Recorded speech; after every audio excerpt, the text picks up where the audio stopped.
Once upon a time in a bustling town there resided a merchant who supported his family by selling salt. He had a wife and 2 sons. His elder son was very shy and hesitant to speak to others, whilst his younger son was confident and outgoing. People often considered the elder son foolish, due to his reserved nature. Many even took advantage of his innocence, but he never complained. The merchant was often frustrated by his elder son's timid behavior and even scolded him harshly. However, this only worsened the boy's self-esteem. As the elder son grew up, his lack of confidence affected his education. During exams, fear prevented him from answering, and he struggled to learn. Eventually, when he became a young man, his father asked him to help with the family business. Afraid of disappointing his father, he agreed, but his nervousness often led to mistakes, making his father even angrier. One day while the merchant was away, some cunning men came to the shop and falsely claimed, "Your father has sent us to take all the salt sacks to the city."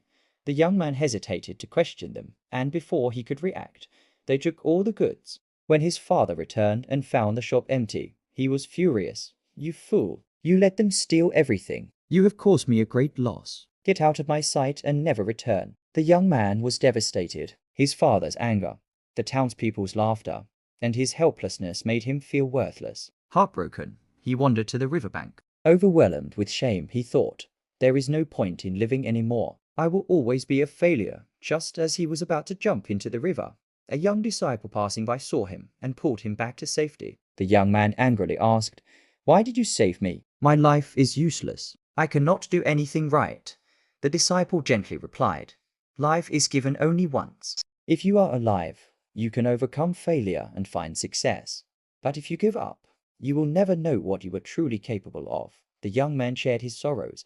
"I am shy and weak. Because of this, my father hates me. I have no education and people call me a fool. Does someone like me even deserve to live?" The disciple smiled and said, "My teacher can answer your question. Come with me." At first, the young man refused, but after much persuasion, he followed the saint to his master's ashram. There, under a large tree, sat a great saint, deep in meditation. The disciple and the young man bowed before him. As soon as the young man saw him, he broke into tears. The saint asked, "Why are you crying, my child?" The young man replied, "You are my last hope. If you cannot help me, I will end my life." The saint calmly asked him to share his problems, and the young man narrated his entire life story. After listening carefully, the saint said, "I have a solution for you.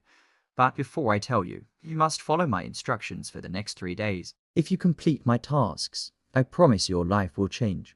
Desperate for hope, the young man agreed. On the first day, the saint instructed, "Go and speak to 10 strangers, ask them about their life, and write down their answers." The young man hesitated, but followed the saint's advice. Some people ignored him while others were rude, but he continued trying. By evening, he had spoken to 10 people and even made a few new friends. Proud of his achievement, he returned to the saint and reported his success. On the second day, the saint said, "Today, you must teach 10 young students about the importance of water."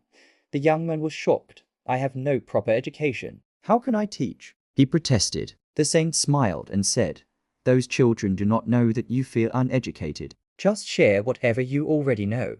Nervously, the young man stood in front of the students. His hands trembled, but he started speaking. He explained 5 important uses of water and quickly ran away. When he returned to the saint, he said, "I was so scared, but I did it." The saint replied, "Try again." This time, the young man spoke with more confidence. By the end of the lesson, he realized he was no longer afraid. The saint praised him. "See, you are braver than you think." On the third day, the saint gave the most challenging task. "Today you must visit your father and ask for his forgiveness." The young man was terrified. "No, he will never forgive me. I cannot face him," the saint firmly said. "If you refuse, I will not give you the final solution." Gathering all his courage, the young man returned home. He humbly apologized to his father, promising to prove his worth. Seeing the change in his son, the merchant forgave him and gave him another chance in the business. When the young man returned to the saint and asked for the secret to success, the saint smiled. "You have already discovered it yourself. Your biggest enemy was not your shyness, it was your fear. People see you as you present yourself. Even if you feel weak, act confident, and no one will doubt you. True strength comes from believing in yourself with tears of gratitude." The young man bowed before the saint. I understand now. I will not let fear control my life anymore. I will prove to the world that I am capable. Years later, that same young man became a respected businessman, known for his wisdom and confidence. Confidence is not something we are born with. It is something we build. Even the shyest person can become strong if they choose to believe in themselves. Our biggest limits exist only in our minds. Fear and self-doubt can hold us back, but courage and persistence can change everything. The young man thought he was destined to fail, but by facing his fears, he transformed his life. Confidence grows when we step beyond our comfort zones. The world sees us the way we choose to present ourselves. Believe in yourself, take small steps forward, and you will find strength you never knew you had.